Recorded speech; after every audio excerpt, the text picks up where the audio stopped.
Hey YouTube, welcome back to another History Teacher Reacts video with Mr. Terry as I continue my search for historical knowledge found here on YouTube.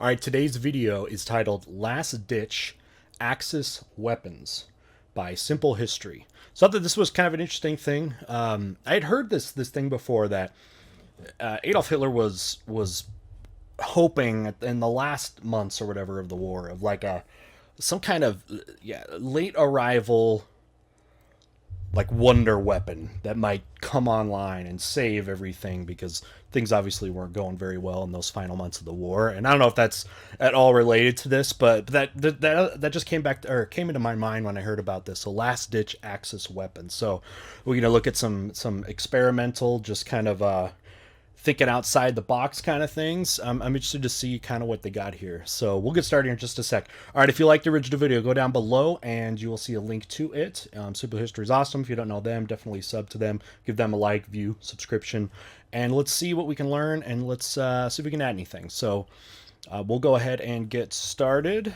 right now.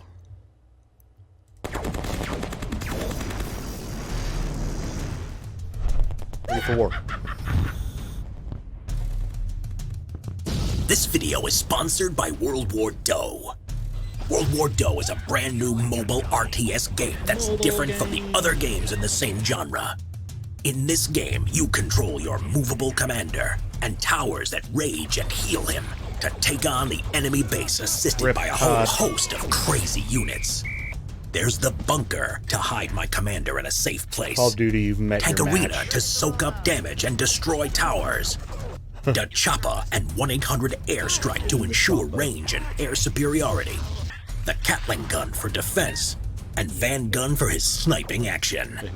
And then there's Major Fire with his flamethrowers that do fire damage for crowd Anyone control. play this? Still not enough? There are a ton of skins, dances, and taunts for you to show off and let your enemy know exactly how you're feeling. Very soon, there will be a global tournament with a $25,000 prize pool. So download now and get good fast to be crowned the best in the world and get a chance to win the prize money. Click the link in the description below to get the game now If you want and that, join click the my Simple link, History Club. which will take you to their link, And which will take established you to or their link. aspiring content creators can apply to join the World War II Creator Program. Link also in the description below. Last ditch Axis weapons. World War II. In the latter half of World War II, the Axis powers continually found themselves cut off from resources they had earlier in the war. Without the materials needed to keep their massive war machines going, Japanese and German forces began scrambling to find ways to support their forces while using the least amount of resources possible. Really did become a war of resources. I mean, you're talking about the war going into its 5th, 6th year.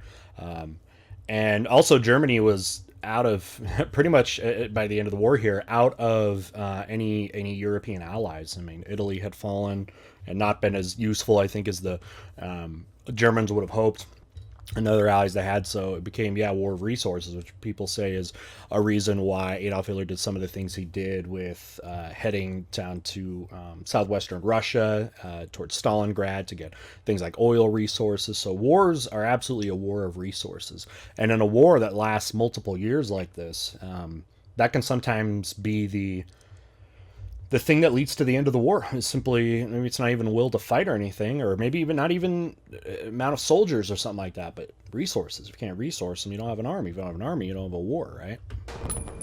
This generally meant making crude forms of their current weapons, finding ways to dramatically simplify production, or even making completely new and oftentimes extremely simple firearms. MP-3008. Type, submachine gun. Place of origin, Germany. All right. In the waning days of the Second World War, the German military was looking at anything and everything they could field. One answer had been sitting in their faces the whole time: the British Sten submachine gun.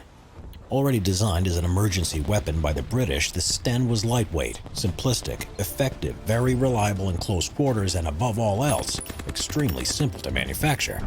So it's saying they're going to take an already existing weapons from someone else, and maybe they'll make it better, supercharge it. What, more rounds, more something? I mean, what do you do? What do you do to modify a submachine gun here? For the British, the Sten replaced the highly expensive Thompson submachine guns they had been purchasing from the United States. So, to the Tommy guns, right? Germans creating their own version of this already existing emergency weapon was an all-too-easy idea. At first, Mauser created the Gerät Potsdam, an exact copy of the Sten Mark II.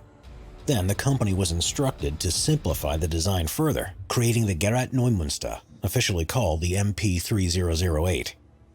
From the Sten to the MP3008, only one serious change was made. The magazine of the MP3008 was locked in a vertical position, unlike the lateral magazine that protruded off the left side of the Sten. Aside from this small change, the two submachine guns were almost completely identical. In total, only about 10,000 MP3008s would be produced. The MP3008 would be produced throughout 1944 and 1945, and would oftentimes find themselves in the hands of auxiliary troops, or in the hands of Germany's foreign allies in occupied states such as Czechoslovakia. After World War II, the MP3008 still found service with many of these auxiliary troops until they were eventually washed out by the native designs or other imports. Volkssturmgewehr. All right, so it's a copy of the Tommy gun, but the clip goes down instead of to the side. That's innovative. VG.1-5. Type, semi-automatic rifle. Place of origin, Germany. Maybe the most famous of Germany's last-ditch weapons is the Volkssturmgewehr. The name is translated as the People's Assault Rifle. This oddly shaped and clearly cobbled-together rifle was a mainstay of the German Home Guard, known as the Volkssturm, or People's Storm. This rifle was supposed to give extra firepower to the severely under-trained and under-equipped Volkssturm militia that was used as the final stopgap between the Allies and the complete collapse of the Third Reich. So it's like, we need a gun that's effective and that, people that are virtually civilians can use. Okay. The Volkssturmgewehr was both an extremely rushed and impractical design. The rifle used the standard magazine of the STG-44 and its 7.92 by 33 mm Kurz round. Unlike the STG-44, the Volkssturmgewehr was purely a semi-automatic rifle. The production of the Volkssturmgewehr itself was extremely crude. Almost all of the firearm's construction was made from stamped or folded metal, therefore it could be made with even the simplest of manufacturing tools. The only part of the weapon that wasn't made of stamped metal was the bolt itself. The bolt was actually somewhat of an advanced one.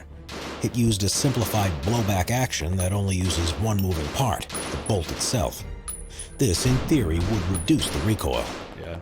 The Volkssturmgewehr was held together with simple bolts and rivets. While this made the firearm somewhat more rugged, this meant that it could not be easily disassembled for maintenance. So, if there were any issues with the gun, it was often thrown away and replaced. Disposable gun.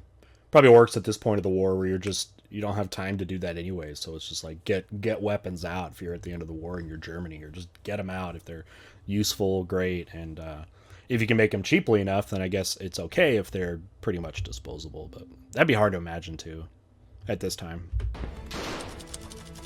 Ooh, what do we got? Ooh. Einstossflammenwerfer 46. Flamethrower. Type, throw away flamethrower, disposable flamethrower, like use it up and it's gone. All right. away flamethrower. Place of origin, Germany.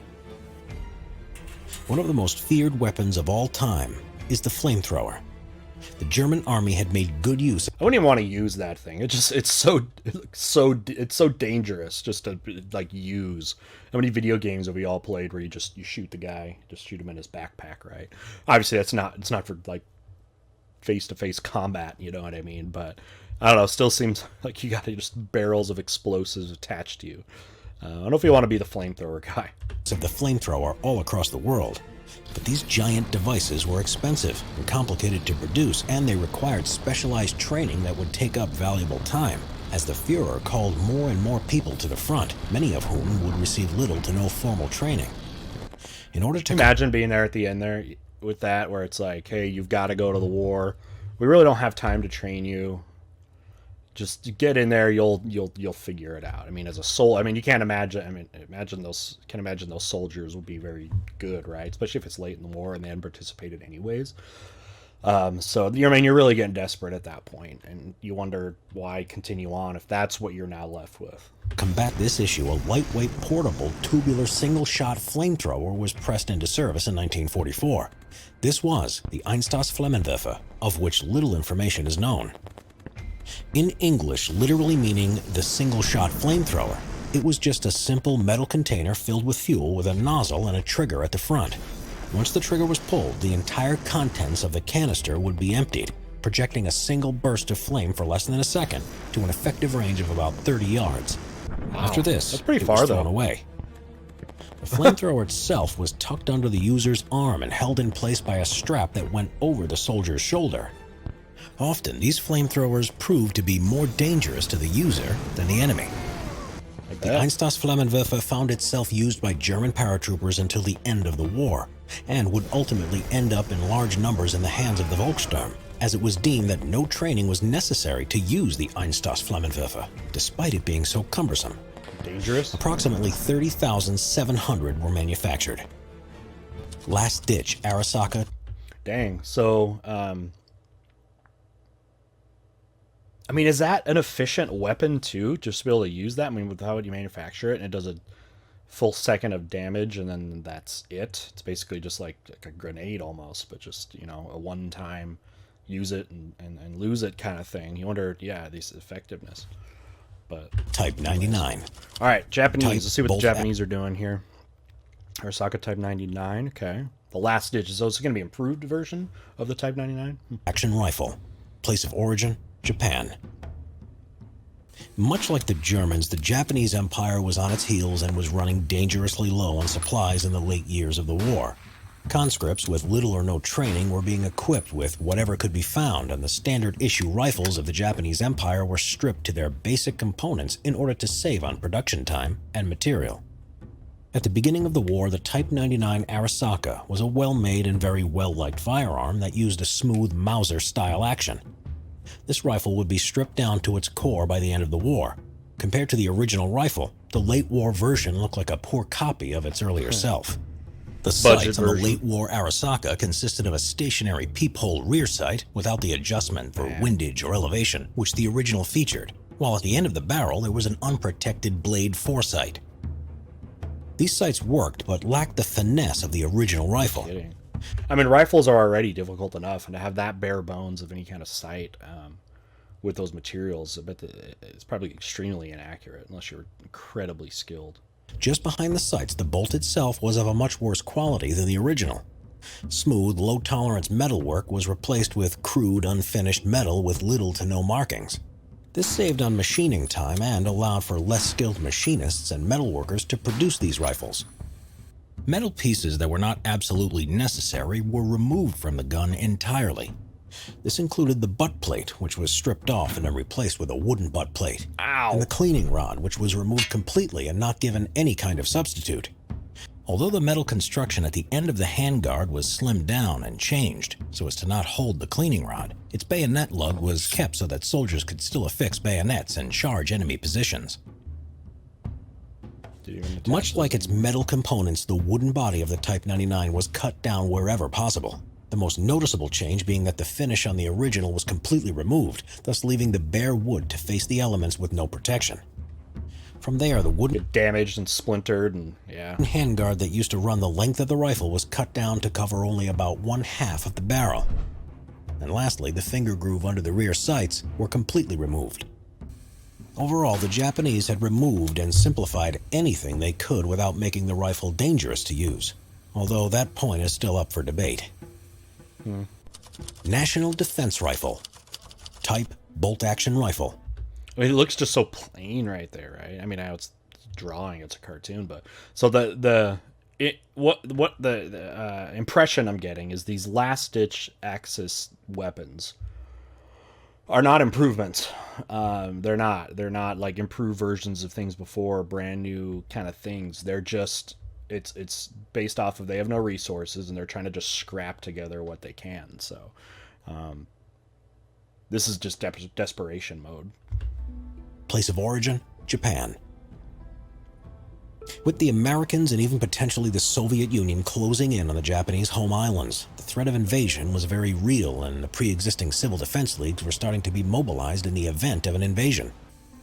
These home guard troops and guns could not be made fast enough or in large enough numbers to both outfit the frontline troops and the home guard, so even the hugely simplified Type 99 would not find itself in the hands of the home guard troops. Instead of an extremely simplified bare-bones rifle, the National Defense Rifle was issued out to members of the Home Guard. Little is known about these series of rifles. They were not any kind of specific rifle. Basic designs were handed down from the Japanese government to workshops around the country who were ordered to manufacture rifles chambered in either the 7.7 by 58mm Arisaka rifle cartridge or the 8 by 22 Nambu pistol cartridge. So they want like anybody that can manufacture stuff, workshops anywhere. We need everybody just to be able to make stuff. I mean, that's, yeah, it's desperation time. I keep saying that. The finished works that were put out by these workshops were extremely simplistic and crude. Since each workshop had free reign of how they wanted to design their rifle, their design differed from workshop to workshop.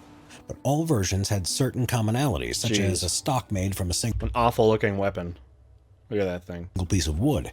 Oftentimes, this was just a plank with a slot cut into it in order to hold the barrel and trigger assembly and a single shot capacity.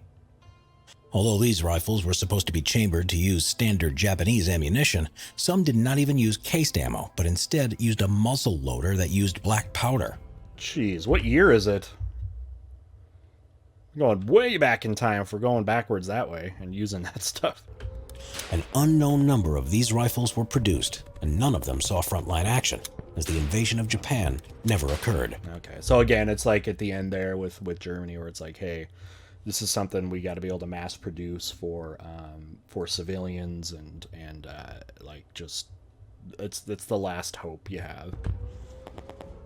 Although most of these weapons did see combat in some form, they were produced in fairly limited numbers, and their production ceased with the end of the war. After the war, almost all of these weapons, except the MP3-008, which went on to be used by many police forces in the Balkans and other Central and Eastern European countries, were immediately destroyed or sold off after the war. Today, they are extremely rare and oftentimes considered unsafe for use because of their crude and fast production methods.